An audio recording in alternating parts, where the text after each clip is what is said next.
Readers' emails. This one is for Jose from California. I won't go into the detail of his email, but Jose, I would suggest to you that your furniture is already being arranged, and with your current marital situation, it's kind of part of it. Okay, it's about being an individual, and much as it pains you at this moment in time, okay, it does get better. Now, these are the difficulties. Remember, that character Jesus, he said that it's the narrow path. So narrow implies individual. It's difficult, all right, and few find it. It's difficult because you're going to find yourself in your comfort zone. That comfort zone that your ego has built is going to be torn down, brick for brick. Tear down the wall. And the more that wall comes down, the easier it is to look over the top of it, to peer into the other side. So meditation and things like that get easier. This doesn't just pertain to Jose in California.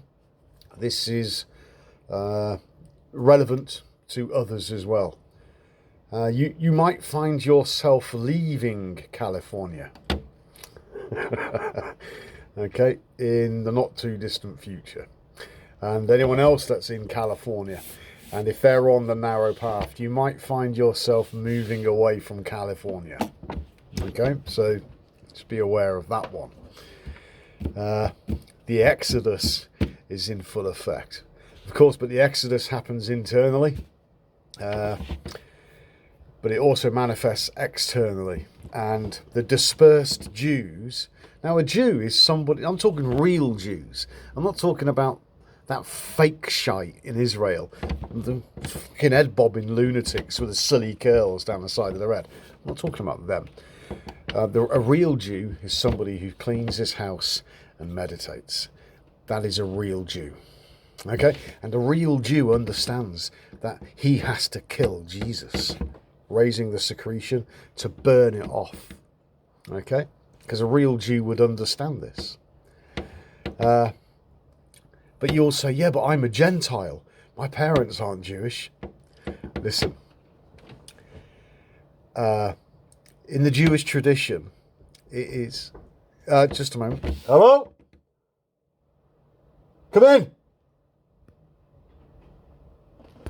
Who's that? Kieran, what can I do for you, mate? Is that a Christmas card? I don't do Christmas, mate. I'm a Jew. I killed Jesus. It's all right, mate. I'm joking with you, mate. I'm joking with you. It's all right. You okay, dude? Yeah, I just wanted to... Yeah, pop it on. I'm just making a video at the moment, mate. Oh, yeah, sorry, mate. It's no problem at all. Yeah, just pop it on the side. I'll look at that. Thank you very much. Have a good evening. That's Kieran. He's my neighbour. He's a nice young man. So, there you go. The Jews killed Jesus. All right? And Jesus said, I will send you the Comforter, which is the mother. So the Jews, the Jewish tradition, they say that it comes from the mother's side. But do you see how they've got it all wrong? Because they don't understand anything. Because they're Babylonian. All right? So when you experience grace, which is when all your emotions come out and you have that peace, you'll know it. You'll know it. It's indescribable. And that's when the mother's there. So you now are with the mother, the Comforter, you see. I alluded this to in other videos. I've been telling everybody, oh, you look like Santa, Danny. What are you doing for Christmas? I don't do Christmas, I'm a Jew. I killed Jesus. And then I explained to them what it means. Which I'll tell Kieran later on. Anyway. So, Jose had a few questions for me. And question 1, how often to meditate? At least once a day. just set some time aside to love yourself, your higher self, to look over the wall, to bring the wall down, to have your cup filled, to receive instruction from within on the right course of action. And you do that by taking no thought. Because when you have problems in life, right, the mind's going, oh fuck, I'm in the shit, what do I do now? Well, I could say this, I could do that. And you've got all these scenarios. But if you take no thought, an opportunity or an avenue, will be presented to you, and the correct course of action. Now, sometimes, especially in the early starts of the journey, because it is a path, it's a journey, these decisions, these things that you have to do, they will be difficult, and your mind, and it might cause great upset. But embrace the discomfort. The quicker you embrace the discomfort, the less you'll struggle with it. Okay, and that's what life's about. It's not just roses. Roses have thorns. And if you want roses, occasionally you have to take a thorn. Okay, you can't have one without the other. And it's the hero's journey. It takes courage. It takes heart. It takes intelligence. Intel. Okay, not your ego, intel. You're being informed from within. Like Dorothy, the Wizard of Oz. Okay, and she was guided by dog. Dog, backwards, is God. See? Anyway, so how often to meditate? Once a day. And set that time aside to learn to love yourself. Okay? Nobody else does.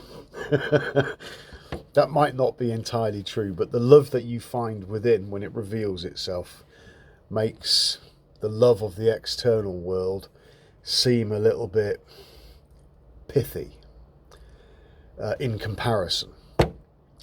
Jose continues, he said, my guess is daily, since the Bible makes a reference to a daily sacrifice. Yes, because you daily sacrifice the ego.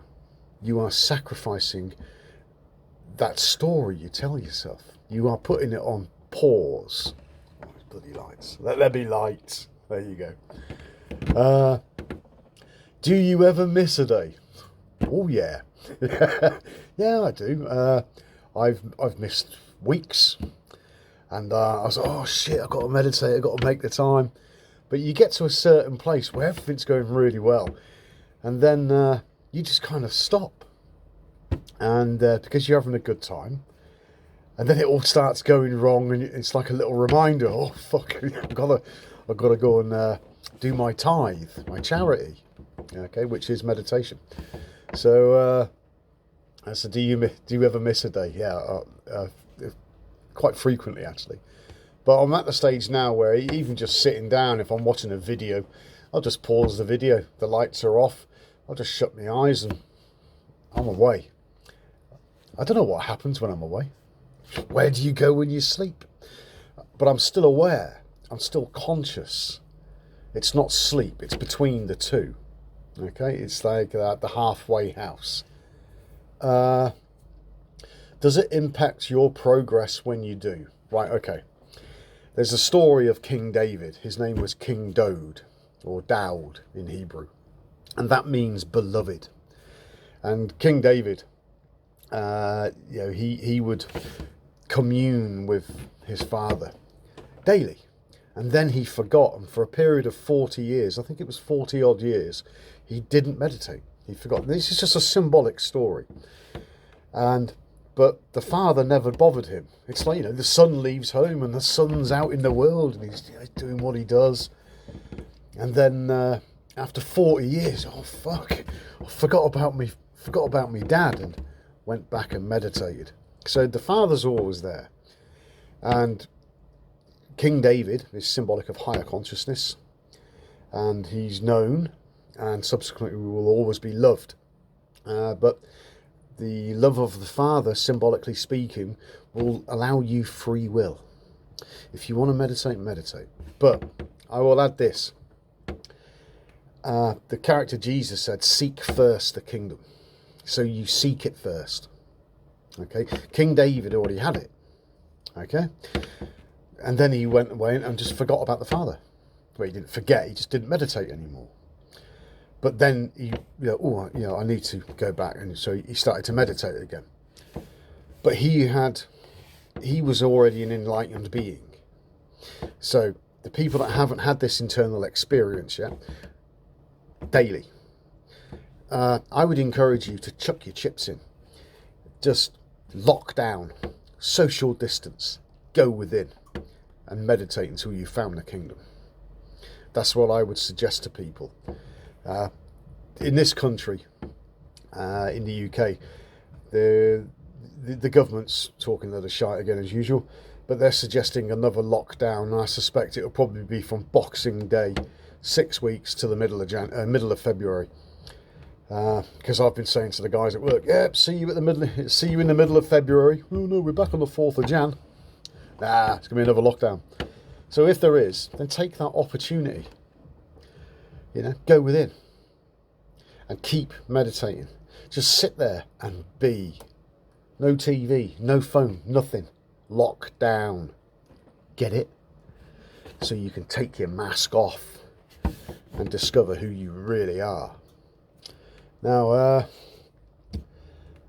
so does it impact your progress when you do? Yeah, of course it does. It's a path. And the more time you spend on the path, the quicker you're going to get down it. That's why there are these darkness retreats, and you can go into these places. Look at that, darkness retreat and the lights go out. You go into these darkness retreats and they feed you herbs and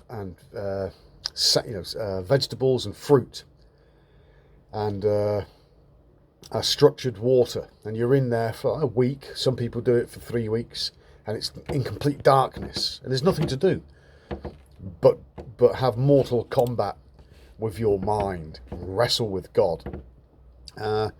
So use your time wisely. If it's a lockdown, then go into lockdown. Understand the esoterics of what is going on with this corona, means crown, and COVID means divine presence. The age of Aquarius has started. Okay? Go into the upper room when you see the man with the water pitcher, the bucket of water. Okay? Now's the time. Question 2. How long should one meditate? I've no idea, because when I meditate, sometimes it felt like 30 seconds, and I look at the clock and it's like 45 minutes. In that place, there is no time. Time doesn't exist. You are outside of that. You are outside of the 3-dimensional cube. The 4th dimension is time. You transcend that. So don't worry about that. That's the mind. It's expectations. Oh, Danny says I've got to do it for an hour. Oh, this guy says do it for half an hour. Just be still and let the intelligence that is your consciousness take over. Put the ego aside. I think it may have been Alan Watts that I heard suggest 40 minutes or thereabouts, but then again, I'm willing to try any length of time. It is important to keep the duration consistent. No, that's the ego again. This is what you're trying to overcome, okay? The ego, it likes routine, it likes to be told what to do, it likes to tell you what to do. Or, Alan Watts was a sophist. He practiced sophistry.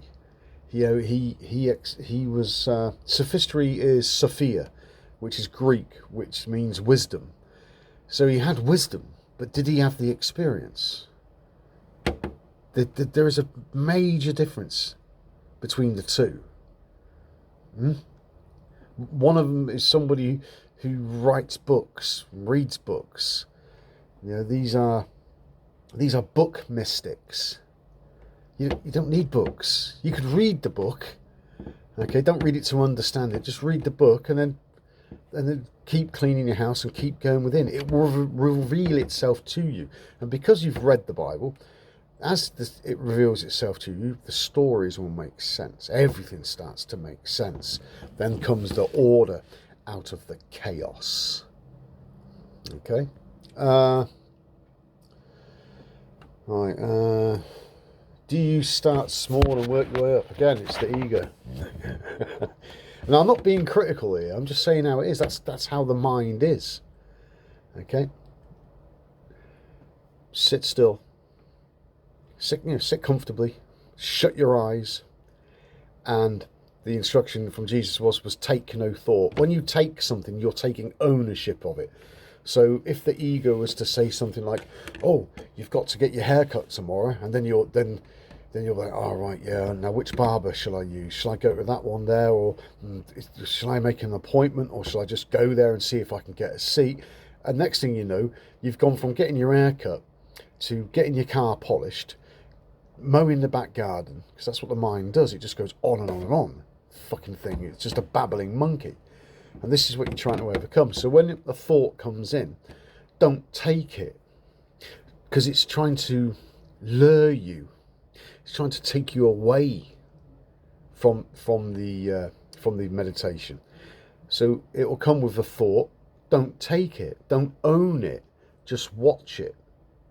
Just watch it sail by. One of the things I used to think of, or be mindful about, which isn't thinking, was like a thought was like a ship on the horizon, and you'd see the ship, and it would come closer, and the thought would manifest. I wouldn't take it, and it would just sail on by. And over time, the mind just kind of gives up. It's lost its power. Okay, and that's what meditation's about. Or you could be like, use a similar metaphor. Just don't own the thought. It's only when you take the thought that the mind starts to run with it. Don't feed it. Right then. Did you start with any evidence that going deeper longer will accelerate progress? Again, that's the ego. It's expectation.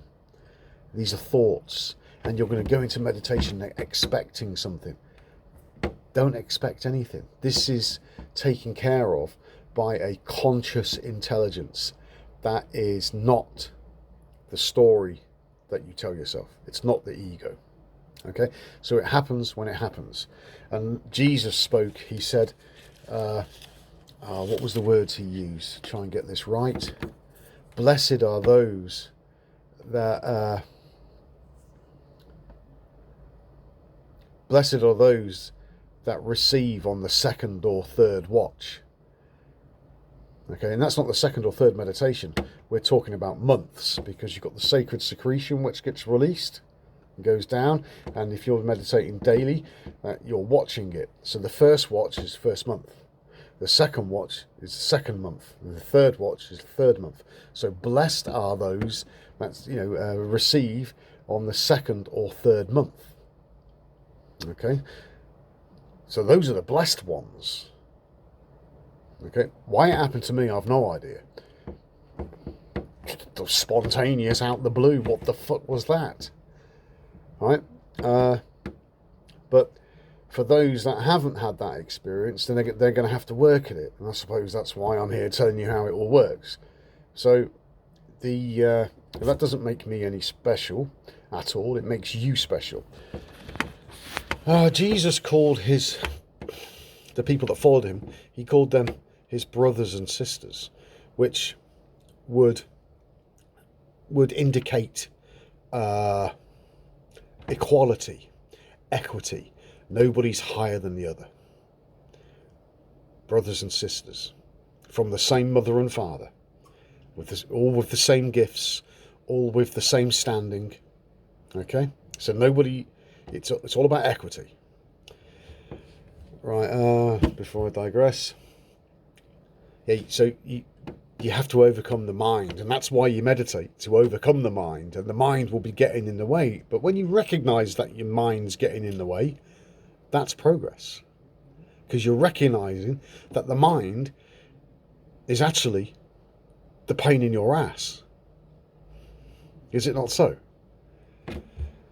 Question 3. How did you get into the meditative sweet spot, so to speak? I don't know. I just sit still. It's the same as when Noah built the ark. Who shut the door? Did Noah shut the door? Did the animals shut the door? God shuts the door. Your brain shuts the door to the outside world. It's gone into a meditative state. The brain waves have slowed down. So your brain shuts the door to the outside world. Okay? That's what happens. You will experience an expansiveness, an openness. It's quite difficult to describe. You can't crash this. It takes as long as it takes, and we're all individuals. How did you... All right, I've only listened to Watts on the subject and love to hear how you do it. Do you utilise a mantra? No. That's the mind. You could say Om Namah Shivaya, Om Namah Shivaya. Just fucking boring. Get on your tits. You could go to a guru and give him loads of money and he'll whisper you a secret mantra. My understanding, in the Bible it says be still. But if you're making a mantra, you're not still, are you? The Bible says they're always sticking out their tongue. Om Namah Shivaya. Be still.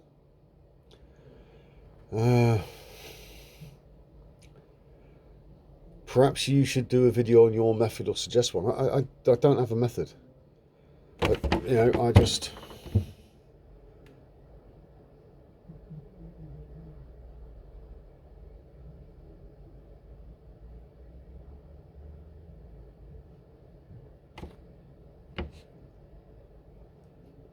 That's it.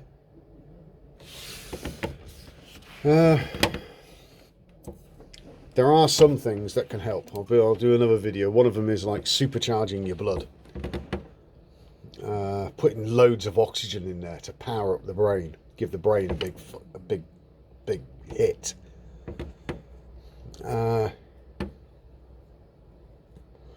Are fish and cheese permissible in a diet? Is a fish made of flesh, yes or no? Yeah, it is. It's dead flesh, isn't it? It's a living creature. Leave it alone. Live and let live. Cheese permissible in a diet? Yeah, I eat cheese. I'll probably wean it out at some point, but yeah, I eat cheese. I'm a vegetarian. I'm not a militant vegan. But I will be going down the raw vegan route, I suspect, when I set off on my internal travel, when I lock myself away. More will be revealed in due course. But I'm not going to be militant about it. I can't be arsed with that. I grew up in the Midwestern farmlands on meat, cheese, potatoes.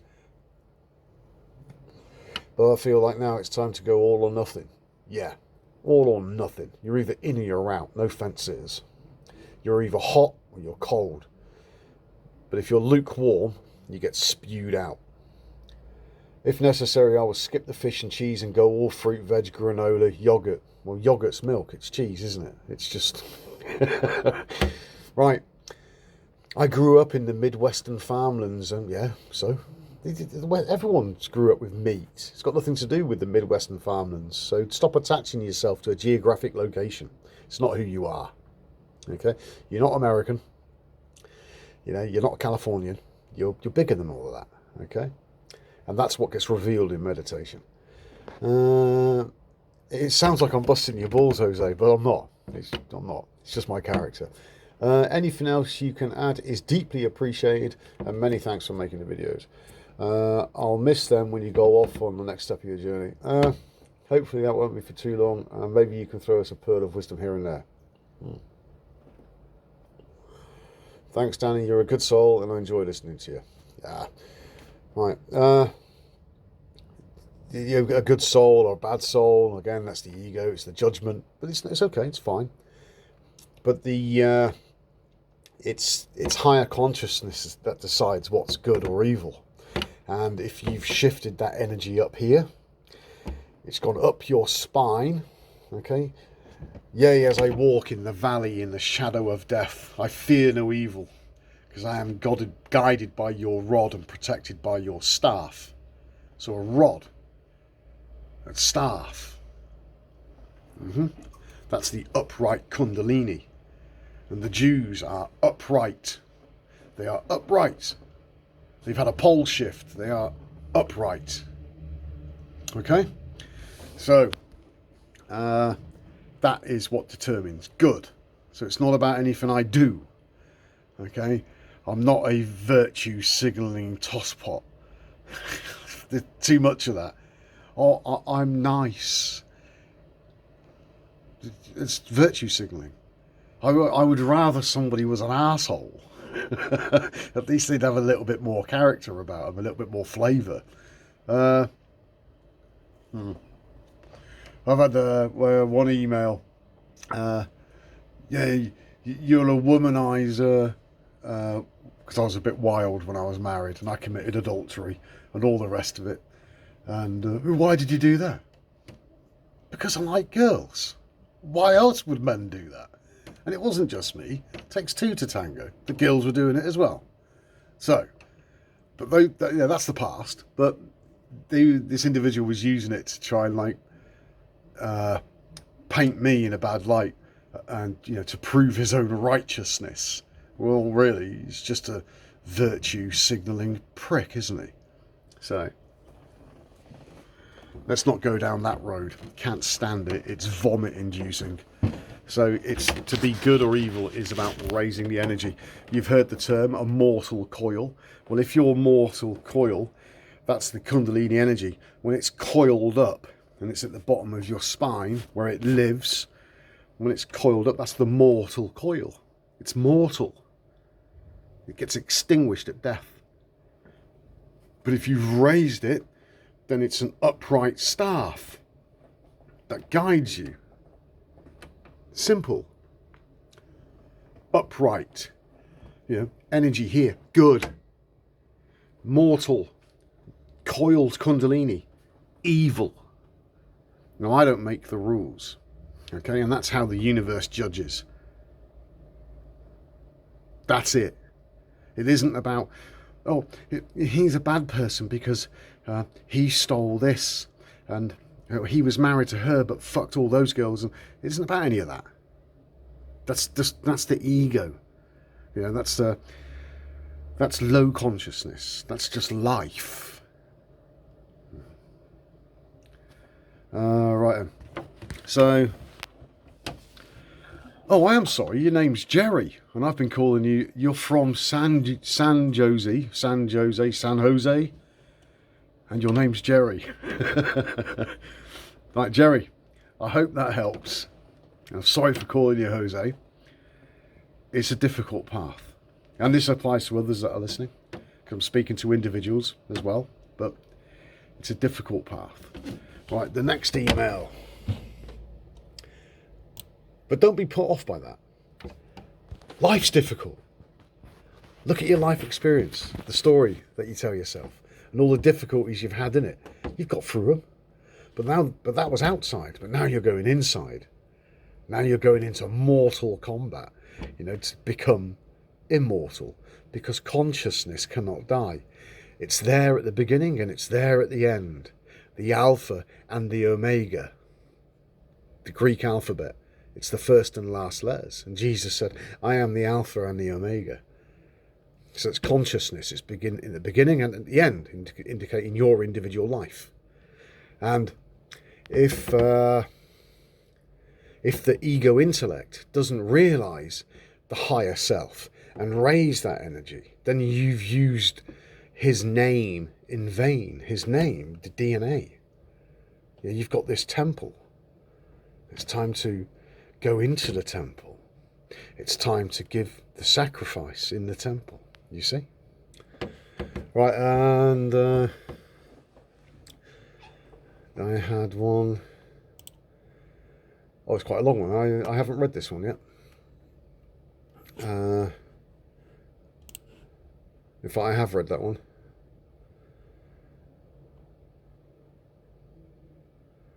Right, and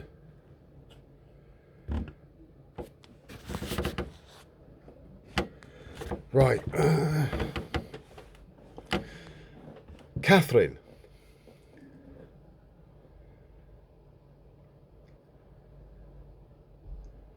How did you know I see 1111? I've been having an exchange of emails with a lady called Catherine.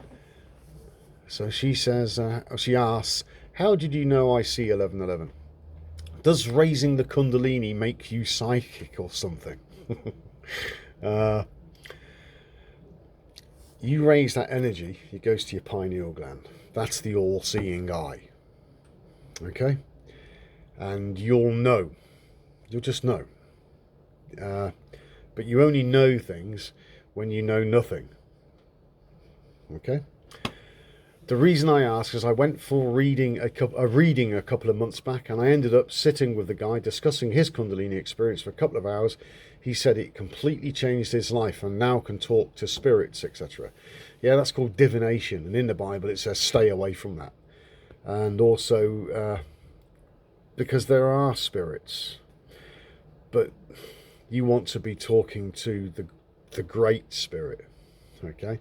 Not being bothered by the little spirits, okay? There's plenty of them around.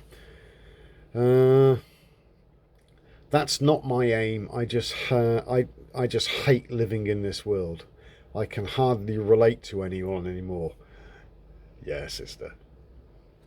Yeah, I know. Because it's planet of the hairless ape. It really is.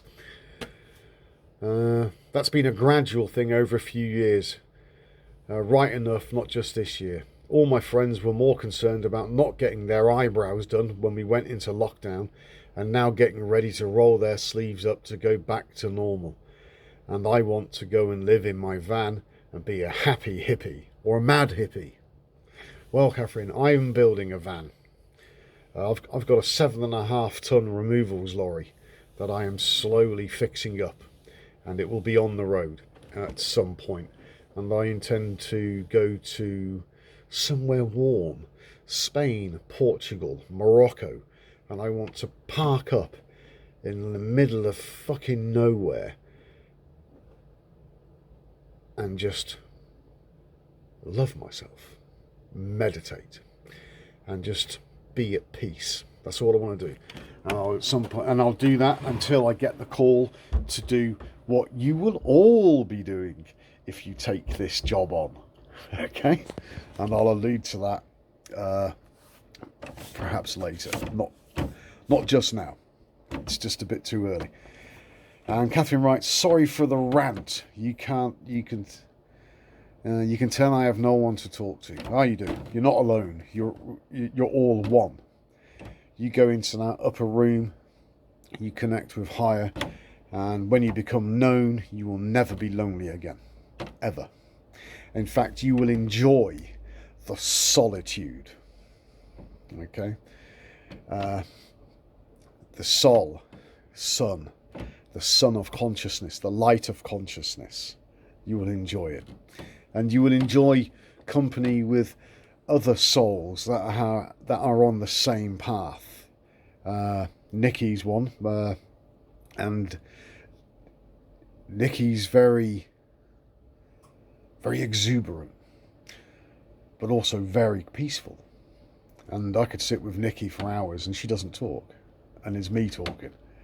And but we could sit together and not talk at all, and just enjoy the peace. So you don't be trapped by your current circumstance, because things will change. Okay? So don't be too pinned down by anything that don't be too pinned down by the negative aspects of feeling isolated. This is what happens. 1111 is a calling. You are being called out of Babylon. Now, Babylon is mankind's affairs, but also it's your own mind. Okay, it's a confused mind, a confused brain, confused energy. And you're being called out of that. Do you see? So that's good. That's something that you should be all of you that are seeing 1111, you should all be very happy about that, because you are being called out of it. Okay, so you start to understand, you start to respond, and it will be given to you, but it won't be given to them. Okay, right, and what else can I add? Did I have another email?